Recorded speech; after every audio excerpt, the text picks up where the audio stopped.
today I want to get more into the specifics of how and what to annotate. I'm going to start by going over the directions. Off to the right-hand side here, we have a poster that is in every Rogers classroom that goes over what specifically you should be doing while annotating. So I'm going to go read over this first. Our first step is to recognize and number paragraphs. Next, we are going to explore, underline, and or highlight key terms and important information. Important, only the key terms. Don't just go through and highlight everything, or don't not highlight anything at all. This is what's going to be key when you go back to use this reading to write your summary or write your reflection, so that you have the important stuff popping right out at you. Excuse me. Author's claim, you're going to circle it. A claim is if the author is trying to make an argument, right? Or try to convince you of something. If you find that in the article, go ahead and circle it.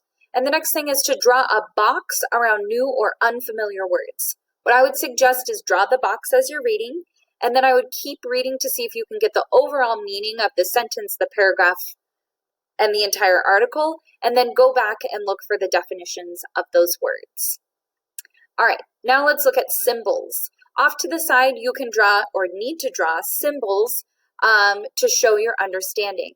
So you will draw an exclamation point if you see something important, question mark when you have a question, asterisk when you find something interesting, and a plus mark when you make a connection to your life or another reading.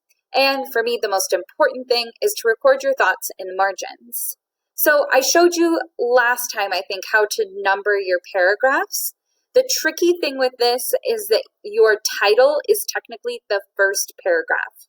So I'm going to show you again just in case. I'm going to try to draw these as neatly as I can. But I'm just going to go down the line and number, not the prettiest thing in the world, my paragraphs. All right. So that's that. You would keep going all the way down, but for this example, I'm going to say that's good enough. The next step is to, as you're reading, underline what's important. So let's just read the first paragraph as an example together.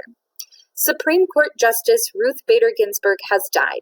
She passed away on September 18th in Washington, D.C. Ginsburg was a women's rights champion. She was 87 years old.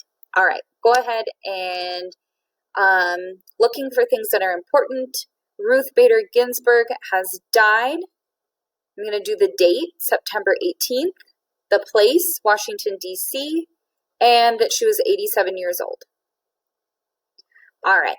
Now I want to write something in the margin for this paragraph. So I'm going to first draw my symbol. For me, it's going to be a connection because I have a connection to this. So I'm going to draw a plus sign.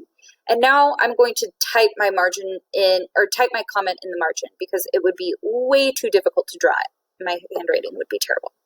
So I'm going to click to make a text box. I need to move mine over to the side. I want it to be right next to my symbol so that I can show that they are clearly together. And I'm going to say, I know who this is, and I have seen a movie about her. All right, let's keep moving on. Paragraph 3. The Supreme Court is the highest court in the nation.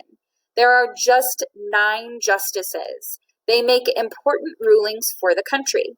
Ginsburg was only the second woman to serve as Supreme Court justice. So let's say I don't know what it means. There are 9 justices. What is a justice? Okay, so I'm going to draw a box around this word to show that I don't understand it. I'm going to try to keep it as neat as I can, but it's not easy. So another thing that I'm going to recommend, I'm going to erase mine, is that you could just highlight in a different color. So I could choose green and say all my words that I don't know, I'm going to highlight them in green. That could be an option for you. And let's say that means that I have a question. So, and maybe I want my questions to all be in green too. So I'm going to draw a green question mark because color coding is wonderful. And then I'm going to add my text box. So remember, we have to click this button when we want to start typing again. I'm going to double click and I'm going to say, what is a Supreme Court justice? All right. So I'm just going to do these 2 paragraphs as our example. I hope that this gives you a better idea of how and what to annotate when you are reading. But if you still have questions, let me know and I can help you out. All right. Thank you.